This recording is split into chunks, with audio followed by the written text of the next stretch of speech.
విజయశ్రీ గారు ఈ కాలంలో ఎంత సంపాదించినా ఆర్థిక ఇబ్బందులుగానే ఉన్నారండి.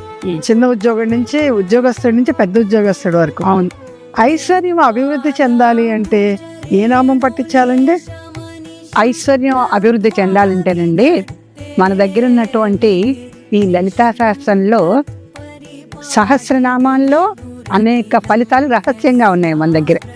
ఇవన్నిటినీ మనము తెలుసుకోవాలంటే ముందు ఏదైనా దీపం జ్యోతి పరబ్రహ్మ, ముందు ఈ పరబ్రహ్మ స్వరూపాన్ని మనం ఆరాధించుకొని తర్వాత నామపారాయణలోకి వద్దాం.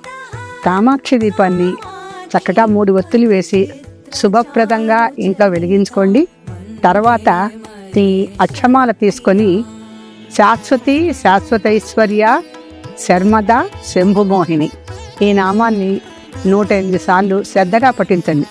శాశ్వతమైన ఐశ్వర్యం అంటే నిత్య కళ్యాణం పచ్చతోరణం. ఒక కాలం బాగుంటే అప్పుడు అంతా కలిసి రావటం, తర్వాత మిగతా కాలాలు సామాన్యంగా ఉండటం కాదు. శాశ్వత ఐశ్వర్య అమ్మవారు అఖండమైనటువంటి ఐశ్వర్యాన్ని జీవిత పర్యంతం ఇస్తుంది. దీపం వెలిగించుకోండి, నామపారాయణ మర్చిపోకుండా చేసుకోండి. ఈ దీపం ఇల్లంతా వెలిగిస్తే ఆ ఐశ్వర్యం మిమ్మల్ని సౌభాగ్యంలో ముంచి తేలుతుంది. మర్చిపోరు కదా. శుభం.